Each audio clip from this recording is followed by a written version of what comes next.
Iran ने सीधा जवाब दिया, आप करिए साहब, हम जो है सारा जो तेल oil gas infrastructure middle east में है वो ख़त्म कर देंगे, वो राख कर देंगे साहब। उस वक्त भी उन्होंने पीस टॉक का बहाना बनाया और पीठ में छुरा घोंपा। इस साल जब लड़ाई शुरू हुई फिर पीस टॉक का बहाना बनाया। पीस टॉक चल रही थी, बातचीत। ओमान के फॉरेन मिनिस्टर कह रहे थे साहब हम तो बिल्कुल आ गए थे, सरासर सरे आम झूठ बोलते, मैं पीस टॉक कर रहा हूँ, मैं ये कर रहा हूँ। अटकल लगाई जा रही है क्योंकि मार्केट्स में तबाही हो रही थी, स्टॉक मार्केट में ब्लड बाथ हो रहा था जी। अमेरिका में, एशिया में, यूरोप में, सब जगह स्टॉक मार्केट लाखों लाखों करोड़ वेल्थ हमारी जो है वो खत्म हो गई है। आपके इब्राहिम लिंकन जब गल्फ के अंदर गया था बड़ा शान से, ये कर देंगे, मार देंगे, फाड़ देंगे, बत्ती बंद कर देंगे, और ईरान ने लड़ाई के पहले गया था। ईरान ने टेस्ट फायर किए एंटी शिप मिसाइल, 50 दिखा दिया है कि साहब ये हाल करेंगे जी। डोनाल्ड ट्रंप साहब को समझ तो आ रहा है कि वो फंस गए, लेकिन वो एक आखिरी दाव खेलना चाहते हैं। 3 जब ये मरीन एम्फीबियस यूनिट वहाँ पहुँच जाएंगे तो कहा जा रहा है कि वो बूट्स ऑन द ग्राउंड डालने की कोशिश करेंगे। दे दी है चीफ ऑफ इंटेलिजेंस, ठीक है साहब। वो कह रहे हैं कि अमेरिका को तो कोई डायरेक्ट थ्रेट नहीं थी। तुलसी गैबर्ट ने कहा साहब अगर आप मिसाइल थ्रेट की बात कर रहे हैं तो अमेरिका को मिसाइल थ्रेट है रूस से, चीन से, नॉर्थ कोरिया से, पाकिस्तान से। शुरुआत करेंगे यहाँ से कि जो पिछले 48 घंटे रहे हैं वो अपने आप में बड़े क्रूशल रहे हैं सर, उसके बारे में थोड़ा सा पता है, कहाँ खड़ा है वॉर अभी? देखिए, वो जैसे कि आपने बताया, डोनाल्ड ट्रंप ने 48 घंटे का अल्टीमेटम दिया था कि स्ट्रेट ऑफ हॉर्मुज को खोलो, नहीं तो मैं सारा पावर्स इंफ्रास्ट्रक्चर सब कुछ मैं तबाह कर दूंगा तुम्हारे वहाँ, ऑयल और गैस। ईरान ने सीधा जवाब दिया, आप करिए साहब, हम जो है सारा जो तेल oil gas infrastructure middle east में है वो ख़त्म कर देंगे, वो राख कर देंगे साहब। और जो कि वाटर सैलिनेशन प्लांट्स हैं हम उनको हिट करेंगे। 90% तक कई जो गल्फ स्टेट्स हैं उनका पानी डिसैलिनेशन प्लांट से आता है, 90%। तो वहाँ तो हाहाकार मच जाता। और डोनाल्ड ट्रंप को ये लोग बोलते कि भैया तुम हमको बचाने के लिए हमारे बेसिस लगा रखे हैं, they only become missile magnets, right. उस पर मिसाइल आ रहा, अब आप हम हमारी जनता को, आवाम को मराने पे आमादा हो गए कि तुम तो बैठे हो अमेरिका में, तुम्हें कोई फ़र्क नहीं पड़ता, भुगत हम रहे हैं। तो ये नेचुरली फिर डोनाल्ड ट्रंप साहब के माथे पे ठंडा पसीना आ गया और उन्होंने 5 दिन का सेसेशन ऑफ ऑपरेशंस वो अनाउंस कर दिया जी। तो इससे एक चीज़ बिल्कुल लगती है कि क्या डोनाल्ड ट्रंप के ठंडे पसीने आ गए हैं, क्या उनको लग रहा है कि उन्होंने गलती करी है और वो फंस गए हैं एस्केलेशन ट्रैप, राइट, जिसकी बार बार बात की जा रही है, he is caught in an escalation trap. तो क्या उनको सन्मति आ गई है? अभी भी कहते हैं ना सन्मति दे भगवान, जी, जी, जी, जी। क्या अभी भी सन्मति आ गई है? अगर आप सिंगल इवेंट प्रेडिक्शन पे जाएं, नेशनल सिक्योरिटी फोरकास्टिंग में एक चीज़ होती है सिंगल इवेंट की, भाई ये इवेंट हो गया, 48 घंटे आ गए, will there be peace now जी। सवाल ये है ना कि 48 घंटे आ गए, क्या शांति आएगी कि नहीं। तो दूसरा होता है पैटर्न मॉडलिंग कि भैया पैटर्न क्या है। Pattern tend to repeat themselves and tend to persist and repeat themselves cyclically जी। मतलब देखिए, अगर नदी में एक छोटा सा भंवर आया है, वर्लपूल आया है, वो फिर खत्म हो जाता है, लेकिन 2 किलोमीटर डाउन द लाइन फिर वही भंवर आता है। यानी पैटर्न जो हैं वो रहते हैं, दे परसिस्ट। पैटर्न क्या है इस लड़ाई में, ईरान अमेरिका की लड़ाई में? पिछले साल जून में अमेरिका ने पीस टॉक शुरू करी, बिल्कुल ठीक है साहब।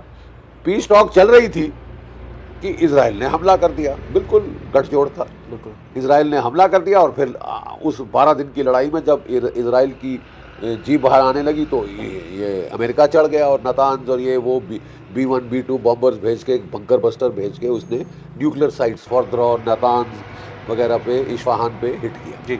उस वक्त भी उन्होंने पीस टॉक का बहाना बनाया और पीठ में छुरा घोंपा। इस साल जब लड़ाई शुरू हुई फिर पीस टॉक का बहाना बनाया। पीस टॉक चल रही थी, बातचीत। ओमान के फॉरेन मिनिस्टर कह रहे थे साहब हम तो बिल्कुल आ गए थे सोल्यूशन पे। बिल्कुल ईरान मान गया था कि वो अपना न्यूक्लियर फिजाइल मटेरियल दे देगा और कोई बम बनाने का वायदा करेगा जी। तो लड़ाई खत्म थी, लेकिन फिर भी हमला किया साहब। फिर अगेन इस बार तो ईरान और अमेरिका दोनों मिलके इकट्ठा एक साथ हमला किया, इजराइल और अमेरिका ने, सॉरी। तो इजराइल और अमेरिका ने जो हमला किया, मतलब आप पीस टॉक केवल बहाना है कि जब आप फोर्स बिल्डअप, आपको वहाँ पे और ट्रूप्स लाने थे, एक दूसरा एयरक्राफ्ट कैरियर लाना था, इसलिए टाइम बाइंग के लिए कर रहे हैं सिर्फ। तो अभी जो फिर पीस टॉक्स का ऑफर दिया है, is it time buying? Pattern तो यही कहता ना, ये झूठ बोलते हैं, सरासर सरे आम झूठ बोलते हैं। मैं पी स्टॉक कर रहा हूँ, मैं ये कर रहा हूँ। अटकल लगाई जा रही है क्योंकि मार्केट्स में तबाही हो रही थी, स्टॉक मार्केट में ब्लड बाथ हो रहा था जी अमेरिका में, एशिया में, यूरोप में, सब जगह स्टॉक मार्केट लाखों लाखों करोड़ वेल्थ हमारी जो है वो ख़त्म हो गई है। राइट, बिल्कुल आपकी और मेरी जो जमा पूंजी थी वो हमने अगर म्यूचुअल फंड में डाली हुई थी तो वो धुआं धुआं हो गए। बिल्कुल। ठीक है साहब। डोनाल्ड ट्रंप साहब जो हैं वो एक्चुअली वो कहा जा रहा है कि स्टॉक मार्केट को शांत करना चाहते थे, नंबर 1। नंबर 2 कहा जा रहा है कि जो एक कैरियर, छोटा स्मॉल कैरियर ट्रिपोली, जी एक क्रूजर और 2 डिस्ट्रॉयर, ये जापान ओकिनावा से चले थे और आज शायद ये वहाँ पहुँच रहे हैं कल। 2 और ऐसे कैरियर बैटल ग्रुप आ रहे हैं जो कि फ्राइडे तक पहुँचेगी, 5 दिन जी, जी, मतलब जी। चाहिए थे जब उन्होंने अनाउंसमेंट की थी। तो मतलब वो क्या केवल अपने कैरियर बैटल ग्रुप्स आ जाएं तब तक के लिए शांति का बखान करो, लेकिन अजीब शांति है साहब। आप शांति कह रहे हैं, इजराइल ठोके जा रहा है। ईरान ने कह दिया हम कोई वार्ता में नहीं, हमारी बस नहीं हुई है साहब। अगर आप सोच रहे हो कि हमारी बस होगी, you may be finished, we are not, you know, जी दैट इज क्लियर मैसेज दिया है, डिफाइंस। जी। सर अगर जो आपने बोला कि आपके जो कैरियर डिस्ट्रॉयर्स हैं अगर उनको डिप्यूट करने की बात है तो जेराल्ड फोर्ड इनको पीछे हटाना पड़ा, उसके अलावा इनको इनका दूसरा जो डिस्ट्रॉयर था अब्राहम लिंकन, वो इनको पीछे हटाना पड़ा, हाँ। वो लाइबिलिटी इनका बन गया। हाँ बिल्कुल। सर तो उस पूरी परिस्थिति में आपको लग रहा है कि ये इनके लिए एक अच्छा ऑप्शन हो सकता है अभी उसको आगे देखिए साहब, जो भी मिलिट्री ऑब्जर्वर्स हैं यूनाइटेड स्टेट्स में, वो डोनाल्ड ट्रंप साहब को कह रहे हैं कि आप बूट्स ऑन द ग्राउंड डाल रहे हो, इन ऑपरेशन का 90% चांस है फेलियर। ठीक है, फिर भी आप डालना चाहते हो बूट्स ऑन द ग्राउंड। इसका मतलब वो जो बड़ी बेशकीमती जाने हैं आपके स्पेशल फोर्सेस की, आपके मरीन्स की, ठीक है, आपको कोई 2 टके की फिक्र नहीं कि कितने मारे जाएंगे, कितने क्या होगा, फेलियर होगा तो क्या होगा। नॉर्मली वो कहते हैं एक्सेप्टेबल अगर 50% भी चांस है सक्सेस का तो हम हमला कर देते हैं। लेकिन जब अगर बोला जाए 10% चांस है सक्सेस का, 90% फेलियर का, लेकिन जो पेंटागन के इनके कमांडर हैं वो माफ़ कीजिए, जैसे कि फौजी लोगों को हमको बात करना सिखाया जाता है कि तुम्हारे अगर तुम चापलूसी करोगे जी तो लड़ाई मैदान जंग में लोग मारे जा सकते हैं। आप विधवाएं बनाओगे, अनाथ बच्चे बनाओगे अपने देश के। जी ठीक है साहब, और ये बहुत गलत चीज़ है सच नहीं बोलना राइट या उसको कमेफ्लाज करना। तो उन्होंने जब प्रेजेंटेशन करी प्लान्स की, बोला कि साहब ये हाई रिस्क हाई पे ऑफ, ये रिस्क बहुत है मगर कि payoff भी नुकसान बहुत है। लेकिन पे ऑफ भी बहुत होगा जी, साहब। जी, जी, तो डोनाल्ड ट्रंप ने पे ऑफ पकड़ लिया। अरे मैं तो क्या है वो मामा श्री पौ 12, मुझे महाभारत में, जी, जी, जी। में वो जो क्या कहते चौरस। हैं आपका सट्टा बाजार चला था, ये चौरस का जो गेम पूरा खेल रहा है चौरस का जो गेम खेल रहा था पौ 12, तो वो गैम्बल कर रहे हैं जी कि हाँ 10% चांस है सक्सेस का, चलो साहब। अरे साहब आप मरा रहे हैं अपने फौजियों को, और जो भी आपके बेस्ट फौजी चुनिंदा जो फौज है।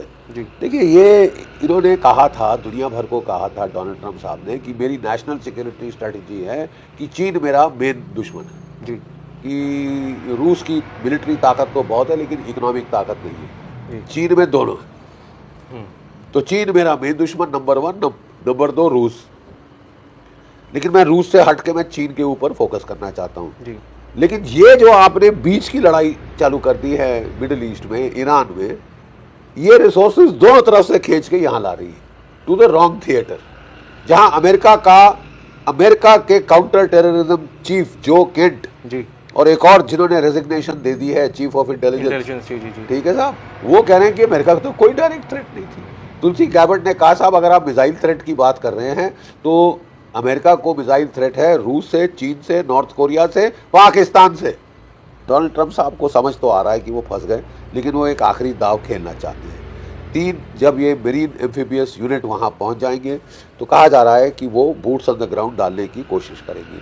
अब मैं ज़रा आपको समझा दूँ कि उसमें पिटफॉल्स क्या है। जी 5000 मेरीन आप कह रहे हैं आप ले आएंगे वहाँ, ठीक है, और 5000 मेरीन से, ठीक है, 6000 मरीन भी कर लें, 1000 मील लंबा नॉर्दर्न कोस्ट। जी देखिए गल्फ ऑफ हॉर्मूज में एक ज्योग्राफिकल प्रॉब्लम है। क्या है ज्योग्राफिकल प्रॉब्लम? कि जो ये गल्फ ऑफ हॉर्मूज का जो पूरा नॉर्दर्न तट है जी वो ईरान की कोस्ट लाइन है। राइट चप्पे चप्पे पे गुफाएं हैं, टनल्स हैं, जहां उन्होंने अपने anti ship missile, ballistic missile, cruise missile, drones जी लगा रखे। 1000 किलोमीटर के लिए, 1000 मील, सॉरी नॉट किलोमीटर, 1000 माइल के लिए आप 5000 मरीन से पूरा सैनिटाइज कर देंगे। अब यार हमने झक मारी है 37 साल फौज में, 1000 मील के लिए 5000 फौज, लाखों की फौज लग जाती है, पता नहीं चलती साहब गई कहाँ। और आप 5000 मरीन डालेंगे, ईरान के पास 6 लाख की रेगुलर फौज, 2 लाख के ईरानियन रेवोल्यूशनरी गार्ड कोर, और उसके अलावा इसके पास, ईरान के पास पसीज पैरामिलिट्री फोर्सेज। जी जी जी। और वो कह रहे हैं पूरा शिफ्ट करके नॉर्दर्न बैंक की तरफ ला रहा है, क्योंकि आपने अच्छी तरह से एडवर्टाइज किया है। अरे लड़ाई आपकी असली नियत हो करने की कुछ, तो आप उसका क्या धक्का पीटते हैं कि मैं जा रहा हूँ, वहाँ जा रहा हूँ मारने, यहाँ जा रहा हूँ मारने। खर्ग आइलैंड पे कहते हैं मैं अटैक कर दूंगा। खर्ग आइलैंड जो है, ईरान मतलब उसको बचाव नहीं करेगा, नंबर 1। नंबर 2, वो 15 मील है मेन शोर से ईरान के, वहाँ से वो मिसाइल फायर कर सकते हैं, ड्रोन फायर कर सकते हैं, आपका बैंड बजा सकते हैं, तोपें चला सकते हैं, आपका बैंड बजा सकते हैं साहब। ठीक है, इजराइल ने और अमेरिका ने इलेक्ट्रॉनिकली जैम कर दिया। ठीक है साहब, ये जो S-400 है इसको जैम करना असंभव है तकरीबन, क्योंकि ये चेंजिंग हॉपिंग फ्रीक्वेंसीज पे चलता है। एक फ्रीक्वेंसी जैम करो दूसरे पे, इसलिए जैम करना बड़ा मुश्किल है। जैम करना बड़ा मुश्किल है, और बहुत घातक मिसाइल है। इसके रडार 600 किलोमीटर तक देख सकते हैं, 400 किलोमीटर तक जहाज मार गिरा सकते हैं, 380 टू बी स्पेसिफिक। ठीक है साहब, और ये डेमोन्स्ट्रेटेड है कि ये 314 पे तो हमने मारे। और सर F-35, F-16, F-15 मारे गए हैं। बिल्कुल, यू सी, मैं बता रहा हूँ आपको कि एक F-35 गया है, 3 F-15 गए हैं, 3 F-16 गए हैं, और क्या क्या गया अभी पता चलेगा। प्रीडेटर, इनके जो ड्रोन्स हैं MQ-9 रीपर, वो मार गिराए 10। उसका मतलब ये मिसाइल कारगर हैं। और ये जो आप कह रहे हैं दुनिया भर को डरा रहे हैं, इनके प्रोपेगेंडा वीडियोस आ रहे हैं अमेरिकन मरीन कोर के, नेवी के, ये त्रिपोली कैरियर बैटल ग्रुप आ गया, 2500 मरीन हैं, वो टिल्ट रोटर हेलीकॉप्टर से लैंड कर सकते हैं, वो एम्फीबियस बोट से लैंड कर सकते हैं। मैं छोटा सा एक फौजी सत्य आपको समझा दूं जी। अगर आपको एम्फीबियस असॉल्ट बोट्स डालनी है, हेलीकॉप्टर डालने हैं, तो आपको गल्फ ऑफ हॉर्मुज के अंदर जाना पड़ेगा। ठीक है साहब, ये छोटा कैरियर है। ठीक है, ये छोटा कैरियर। आपके इब्राहिम लिंकन जब गल्फ के अंदर गया था, बड़ा शान से ये कर देंगे, मार देंगे, फाड़ देंगे, बत्ती बंद कर देंगे, और ईरान ने लड़ाई के पहले गया था, ईरान ने टेस्ट फायर किए, एंटी शिप मिसाइल 50 दिखा दिया कि साहब ये हाल करेंगे जी, उसे हटाना पड़ेगा, फटाफट निकाल के गल्फ ऑफ हॉर्मुज में ले गए। ठीक है, वहां उन्होंने ठोके 4 मिसाइल, 4 ड्रोन, अरेबियन सी में लेके आ गए 1200 किलोमीटर दूर जी। 200 क्या करेगा कैरियर 1200 किलोमीटर से, उसको रिफ्यूल करना पड़ेगा हर जहाज। तो ये जो है आपको एयरक्राफ्ट कैरियर जो निमिट्स क्लास, इससे दुगना साइज का, जी जी जी, दुगना क्या 3 गुने साइज का, वो निकालना पड़ गया। ये छोटा कैरियर क्या कर लेगा, मतलब मुझे समझ नहीं आया। ये बच जाएगा, वो उस पर एंटी शिप मिसाइल नहीं फायर करेंगे, cruise missile, ballistic missile, drone swarm नहीं करेंगे, वो तो त्रिपोली को डुबो मारेंगे साहब। ठीक है, जो दूसरा बॉक्सर आ रहा है जी, मरीन शिप, उसको भी अगर आप 30 आइलैंड्स हैं ये गल्फ ऑफ हॉर्मुज में, जो ज़्यादा ज़रूरी हैं, स्मॉल, छोटा खुम्ब, बड़ा खुम्ब, अबू मूसा, ये ज़रा इम्पॉर्टेंट आइलैंड है जहाँ उन्होंने फोर्टिफिकेशन बना रखी है, और उनके बेसिस हैं ईरानियन रेवोल्यूशनरी गार्ड कोर की, नेवी के, जिसमें फास्ट अटैक बोट हैं, छोटी छोटी बड़ी हाई स्पीड वाली, जो कि स्वाम अटैक कर सकती हैं त्रिपोली पे, क्रूज़र पे, डिस्ट्रॉयर पे। और मैं आपको बता दूं 2500 आदमी और प्लस 2000 नेवी वाले, एक त्रिपोली सिंक कर दिया 4000 अमेरिकी नाविक, आप मौत बॉडी बैग को सुला देंगे, और बॉडी बैग वो घर जाएंगे।